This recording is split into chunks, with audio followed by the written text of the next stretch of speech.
సంక్రాంతి సెలవులు మొదలయ్యాయి. సొంతులకు పట్టణవాసులు పయనమయ్యారు. సంక్రాంతి సెలవులు ప్రకటించడంతో బస్సులు, రైళ్లలో రద్దీ విపరీతంగా పెరిగింది. విద్యార్థులు సొంతులకు పయనమయ్యారు. ముఖ్యంగా హైదరాబాద్ నుంచి విజయవాడ వైపు భారీ సంఖ్యలో వాహనాలు వెళ్తున్నాయి. ఈ క్రమంలోనే యాదాద్రి భువనగిరి జిల్లా చౌటుప్పల్ మండలంలోని పంతంగి టోల్ ప్లాజా వద్ద భారీగా వాహనాల రద్దీ నెలకొంది. పండగ సెలవులు రావడంతో పట్టణం వదిలి పల్లెలకు నగరవాసులు వెళ్తుండడం వల్ల టోల్ ప్లాజా వద్ద ట్రాఫిక్ జామ్ ఏర్పడింది. కిలోమీటర్ల మేర వాహనాలు నిలిచిపోవడంతో ప్రయాణికులు తీవ్ర ఇబ్బందులు పడుతున్నారు. టోల్ చెల్లింపుల నేపథ్యంలో వాహనాలు నిదానంగా కదులుతున్నాయి.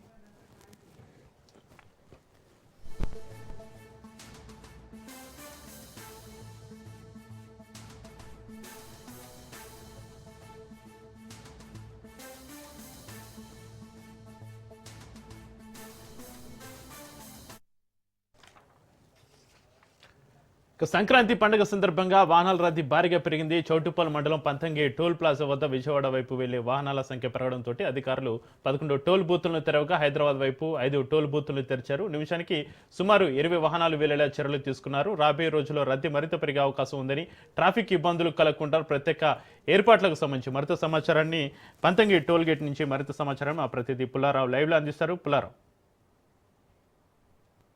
సంక్రాంతి పర్వదినాన్ని పురస్కరించుకొని పట్టణవాసులంతా కూడా పల్లెపట్ల పరిస్థితి నెలకొందని చెప్పవచ్చు.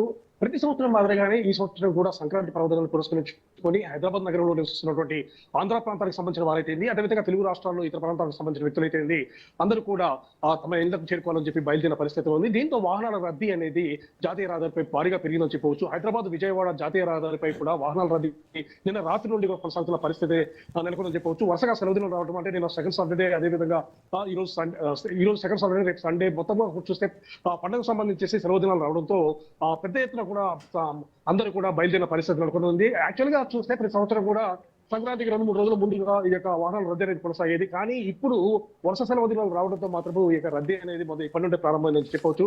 సో వస్తున్నటువంటి వాహనాల రద్దీ చూసా ఎక్కడ కూడా ఎలాంటి ఇబ్బందులు తలెత్తకుండా కూడా అధికారులు అన్ని రకాలైన ఏర్పాట్లు చేసిన పరిస్థితి అయితే ఉంది. కాకపోతే జాతీయ రహదారిపై మాత్రం వివిధ ప్రాంతాల్లో రోడ్ల వర్క్ సంబంధించిన పనులు నడుస్తున్నాయి కాబట్టి చాలా చోట్ల కూడా ట్రాఫిక్ జామ్ అయిన పరిస్థితి. బాట సింగారం దగ్గర నుంచి మొదలు పెట్టుకుంటే చిట్యాల, అదేవిధంగా చౌటుప్పల్, పెదకాపర్తి తదితర ప్రాంతాల్లో మాత్రం ట్రాఫిక్ అనేది చాలా స్తంభించదని చెప్పవచ్చు. ఎందుకంటే రోడ్లు పనులు నడుస్తున్నాయి. ఎందుకంటే ఫ్లైఓవర్స్ బ్రిడ్జెస్, అదేవిధంగా అండర్ పాస్ బ్రిడ్జిలు నిర్మాణం జరుగుతుంది కాబట్టి ఆ ప్రదేశంలో మాత్రం వాహనాలు చాలా స్లోగా వస్తున్న పరిస్థితి ఉంది. అయితే పరిస్థితిని మాత్రం ఎప్పటికప్పుడు కూడా పోలీసు యంత్రాంగం సమీక్షిస్తున్న నేపథ్యం అయితే ఉందని చెప్పవచ్చు. ఎక్కడ కూడా ఎలాంటి ఇబ్బందులు తలెత్తకుండా అదేవిధంగా వాహనదారులకు అనేక రకమైన సూచనలు చేసుకుంటూ వెళ్తున్నారు. ప్రధానంగా చూస్తే మాత్రం పంతంగి టోల్ ప్లాజా వద్ద మాత్రం వాహనాల రద్దీ అనేది చాలా భారీగా ఉందని చెప్పవచ్చు.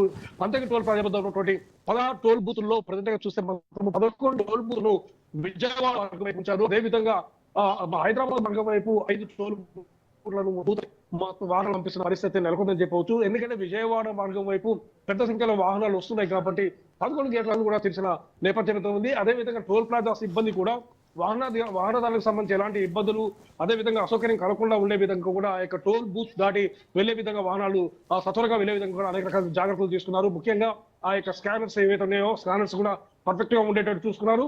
ఒకవేళ సహాయంతో ఆ యొక్క స్కాన్ చేసేసి వాహనాలు పంపిస్తున్న పరిస్థితి ఉంది. ప్రతి నిమిషానికి దాదాపు 20 వాహనాలను పంపించే విధంగా కూడా టోల్ ప్లాజా నిర్వాహకులు మాత్రం చర్యలు తీసుకునే నేపథ్యం. ప్రజెంట్ గా చూస్తే మాత్రం టోల్ ప్లాజా వద్ద మాత్రం వాహనాలు అనేవి ఏమాత్రం ఆకుండా వెళ్తున్న పరిస్థితి నెలకొందని చెప్పవచ్చు. సో ఇక పంతకి టోల్ ప్లాజా తర్వాత నెక్స్ట్ వచ్చేసేసి కోర్లపాడు టోల్ ప్లాజా వద్ద కూడా ఈ విధమైనటువంటి సమస్య వస్తుందని ఉత్పన్నమవుతుంది ముందుగానే భావించినటువంటి అధికార యంత్రాంగం అందుకు కావాల్సిన జాగ్రత్తలు కూడా తీసుకునే నేపథ్యం అయితే ఉంది. అక్కడ కూడా పూర్తిగా అంటే విజయవాడ మార్గం వైపే ఎక్కువ టోల్ బూతులను ఉండే విధంగా చేసిన పరిస్థితి ఉందని చెప్పవచ్చు. అదేవిధంగా యాదాద్రి భువనగిరి జిల్లాకు సంబంధించేసి గూడూరు వద్ద ఉన్నటువంటి టోల్ ప్లాజా వద్ద కూడా ఎలాంటి ఇబ్బందులు తలెత్తకుండా అన్ని రకాల జాగ్రత్తలు తీసుకున్నారు. ప్రజెంట్ గా చూస్తే వాహనాల సంఖ్య అనేది గంటకు పెరుగుతున్న నేపథ్యం అయితే ఉంది. మామూలుగా సాధారణ పరిస్థితుల్లో 35,000 నుండి 40,000 వాహనాలు వెళ్తుంటాయని చెప్పేసి కూడా టోల్ ప్లాజా నిర్వాహకులు చెప్తున్నారు. కాకపోతే పండుగ దినాలు కాబట్టి నిన్న ఒక్కరోజే దాదాపు 65,000 వాహనాలు వెళ్ళాయని చెప్పేసి కూడా వాళ్ళు చెప్తున్న పరిస్థితి ఉంది. ఇవాళ రేపు ఇంకా రద్దీ పెరిగే అవకాశం ఉన్న నేపథ్యంలో మాత్రము ముందస్తుగా అన్ని రకాల జాగ్రత్తలు తీసుకున్నాము.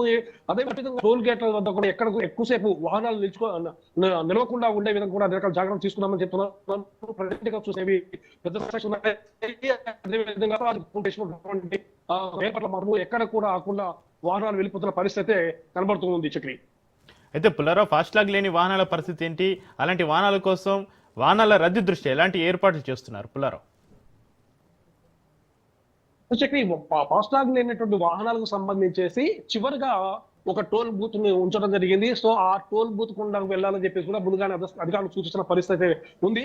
సో అక్కడ కూడా ఆ యొక్క ఈ ఫాస్టాగ్ లేని వాహనాలు వెహికల్స్ ఏవైతే వస్తున్నాయో వాళ్ళ దగ్గర నుంచి వెంటనే రుసుము తీసుకునే విధంగా లేదా స్కానర్స్ వాళ్ళకి సంబంధించిన స్కానర్స్ ఉంటే స్కాన్ చేసే విధంగా కూడా చర్యలు తీసుకున్నారు. అక్కడ మాత్రం కొద్దిగా మాత్రం వాహనాలు మాత్రం ఆగుతున్నట్లు కనబడుతుంది. ఎందుకంటే దానికి సంబంధించి అమౌంట్ తీసుకోవాలన్నా అదేవిధంగా స్కాన్ చేయడానికి కొంత సమయం పడుతుంది కాబట్టి కొంత అక్కడ మాత్రం ఆ యొక్క టోల్ బూత్ దగ్గర మాత్రం కొద్దిగా అసౌకర్యంగా ఉందని చెప్పవచ్చు. కాకపోతే ముందస్తుగానే దానికి సంబంధించి ఆ యొక్క బూత్ దగ్గర ఒక 3-4 సిబ్బందిని అధికంగా ఉంచడం వల్ల కూడా వాళ్ళు వెంటనే తీసేసుకుని వాటిని పంపిస్తున్న పరిస్థితి కనబడుతుంది. సో చాలా మంది ముందస్తుగానే చెప్పడం జరిగింది. ఎందుకంటే ప్రజెంట్ గా చూస్తే మొత్తం కూడా టోల్ ప్లాజాల వద్ద ప్రతి ఒక్కరు కూడా ఫాస్టాగ్ తీసుకోవాలని చెప్పేసి ముందస్తుగానే చెప్పిన పరిస్థితి ఉంది.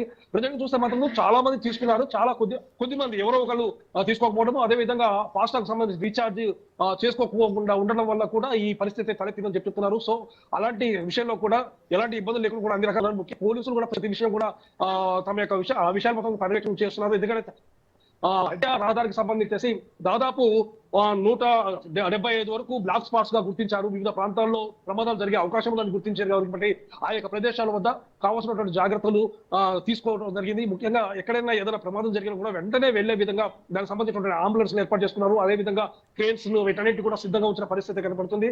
సో పండుగ దృష్ట్యా రద్దీ ఇంకా పెరిగే అవకాశం ఉన్న నేపథ్యంలో మరింత కఠినమైన ఏర్పాటు చేస్తామని చెప్పేసి కూడా పోలీసులు యంత్రాంగం చెప్పింది. అదేవిధంగా టోల్ ప్లాజాల వద్ద వాహనదారులకు ఎలాంటి ఇబ్బందులు తలెత్తకుండా అన్ని రకాలైనటువంటి జాగ్రత్తలు తీసుకున్నాము. వాహనం వెళ్లే విధంగా మేము చర్యలు తీసుకున్నామని చెప్పి వాహనదారులు మన టోల్ ప్లాజా నిర్వాహకులు చెప్తున్నారు. అదేవిధంగా వాహనదారులు కూడా ఆ యొక్క దీనికి వచ్చేటప్పుడు మాత్రం కష్టంగా మీ ఫాస్టాగ్ లో రీఛార్జ్ చేసుకుని ఉండండి, ఫాస్టాగ్ అమౌంట్ ఉందా లేదు చూసుకోండి అని చెప్పేసి కూడా ముందస్తుగానే వివిధ ప్రాంతాల్లో వివిధ కూడల్లో కూడా కొన్ని బోర్డ్స్ ఏర్పాటు చేశాము. అదేవిధంగా ప్రసార మాధ్యమంలో కూడా ఈ విషయాలు చెప్పాలని కూడా టోల్ ప్లాజా నిర్వాహకులు చెప్తున్న పరిస్థితి ఉంది. ప్రజెంట్ చూస్తే మాత్రం సంక్రాంతి రద్దీ అనేది గంటకు ఇంకా పెరిగే అవకాశం అనేది క్లియర్ గా కనబడుతుంది. వాహనాల సంఖ్య భారీగా వస్తున్నాయి.